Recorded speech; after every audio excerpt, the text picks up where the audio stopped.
G'day guys, my name's Paul and I'm with Noshk Prepper. Today we're going to talk about all things water related for the person who wants to be prepared.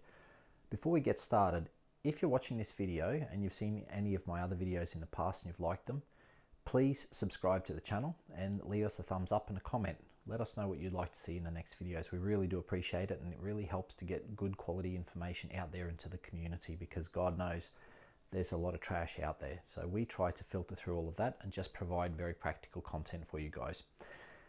So let's get into it. Let's get started. So when it comes to collecting water and having water, there are four aspects that really we need to consider. One is, how do you collect water? The next is how you store it. After that, how do you treat the water? And then how do you store it long term? So first of all, let's have a look at water collection.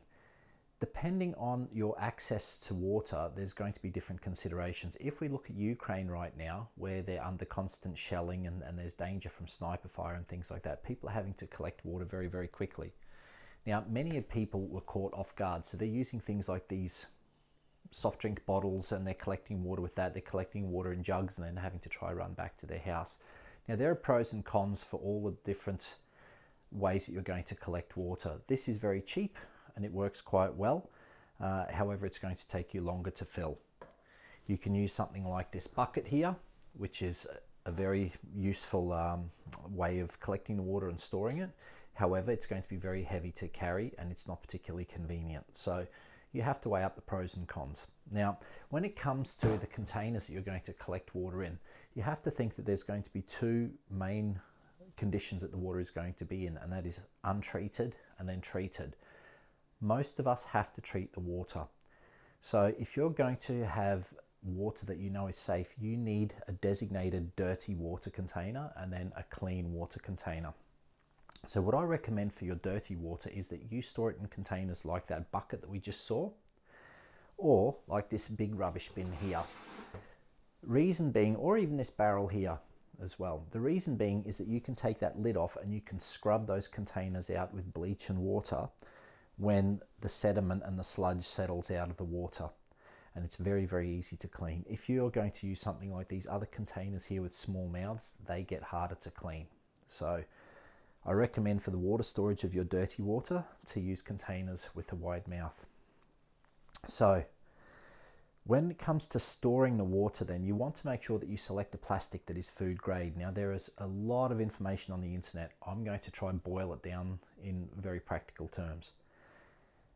Most designated water containers are going to be made from either, and this will shock you, PVC, like this water bag here, or high density polyethylene, like these water containers here, this bucket, that water container, and this barrel. There's a lot of information online about PVC and the dangers of PVC. Now, you have food grade PVC, polyvinyl chloride, and then non-food grade PVC. The reason being is that PVC can leach chemicals into the water if it's not food grade PVC. Now, I have some notes here about the type of chemicals, and PVC can leach in biphenyl A and phthalates into the water, which are cancer causing agents. Now, it may come as a shock to you that these flexible type water containers, like this Catadine free or B free container, and this other wide mouth water bag, these are also made from PVC in the same way that this big water bag is made from PVC.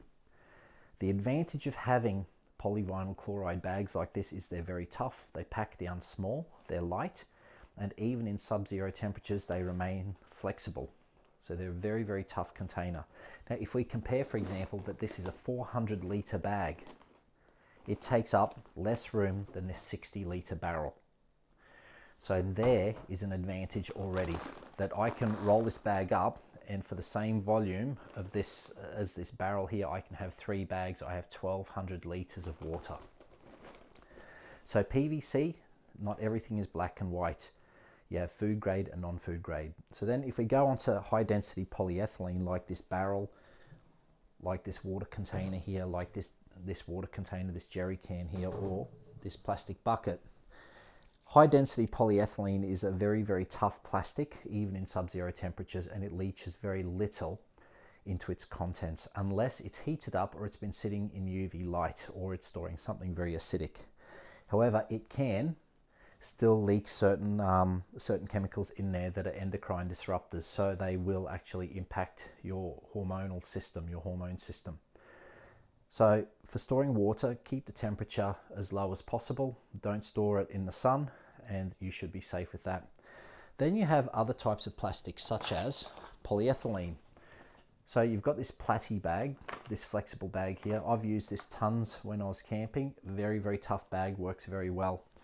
It may come as a surprise to you that these plastic bags that your window washing fluid comes in is also made of polyethylene and is literally the same grade as this stuff here.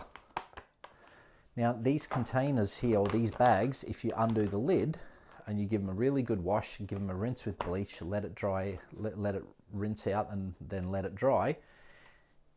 If you add a little funnel like this, you can fill this up and it becomes a very robust water storage container, and you can carry it very far because you've even got these holes here punched in, or you can stick it in a backpack. So these at a pinch will also get you out of trouble. Now, when I'm recommending solutions like this, do so at your own risk. Guys, remember that drinking something that may end up resulting in some kind of illness 20 years down the track is still a better alternative than dying of thirst within a few days. So weigh it up for your own sakes, and then you make a decision based on that. Now, you've also got plastics like polypropylene, which is what this bin is made from. And polypropylene is a reasonably tough plastic, providing the temperature doesn't get too low. If it gets really low, it will get brittle and then it can break. Now, none of your water storage should be stored in the freezing cold, because it takes so much energy to thaw the ice and takes so much energy to melt snow and all, and just to have it in a drinkable state, that I don't recommend leaving it outside where it's going to get frozen. You want water accessible, and you don't want to waste energy heating it back up. So store your water inside. That's a very important tip. So you also have the soft drink bottles, such as this PET bottle, which is polyethylene tetraphthalate. And these are also very cheap. These can leach chemicals into your contents if you leave them in the sun or if you have them under extreme heat. So try to avoid that. So now that we've talked about the various types of plastics, there's really two main ways that we purify the water once we have it. One is filtration, and then the other one is sterilization or disinfection. So if we consider filtration, there are a number of different types of filters that you can use. For example, we have this Catadine bag here. We have this Sawyer Mini here as well, which are very, very useful if you need something light. The problem with these types of filters, and I've encountered it myself, is if you have hard water, if there is a lot of calcium or lime in your water, it will block these up and you'll get nearly no flow. And then whatever you try to do, even if you try to back flush it with distilled water, or even if you try to soak it in bleach, you will not be able to restore the flow. So in that regard, filtration then is very limited. So you have to be aware, what is it that you're trying to do? Filters will, or certain filters will, remove heavy metals, but you need to get a filter that is designed specifically with that in mind as well, because there are lots of filters, for example, like this Berkey clone that we have here. This removes some heavy metals, but not all of them. And we use this for our well water, simply because here in Norway, even though the water falls from the sky, we do have a lot of heavy metals that apparently no one can figure out how it's getting into our water, but we all know. So you have to consider what type of filter you're going to use. Now, the next method then is disinfection. So with disinfection, you have options like chlorine here or sodium hypochlorite bleach. In Norway, we get it at a concentration of 5% or lower, which means that if you want to sterilize or disinfect 20 liters of water, it will require at least 2 milliliters of bleach. You want to get unscented bleach, otherwise the water will be undrinkable. So that's the information boiled down in a nutshell. And speaking of boiling, another way that you can disinfect your water is by boiling. So don't discount buying a big stainless steel pot, putting your water up in there and boiling it for 5 to 10 minutes. For many, this is the most effective way of actually sterilizing their water. Now, with a lot of these plastics, bear in mind that once you do that, You cannot pour that hot water straight into your clean water storage. It will leach chemicals into the water, so you'll need to wait until that water cools down. So there you have it, guys. This is all the information boiled down as concisely as I could make it, so that you'll be ready with the water that you need. Please consider this early. Don't wait for an emergency to have your water preparation on hand. Do it as soon as possible. Change it out often.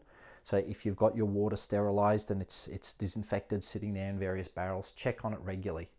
Disinfected water, usually with these types of bleachers, it will be fine even 12 months afterwards if it's kept cool and out of the sun. Guys, thank you for taking the time and watching this video. If you found this useful, leave us a thumbs up and a like and a comment, and feel free to subscribe. Guys, this is Paul from Nosh Prepper, over and out.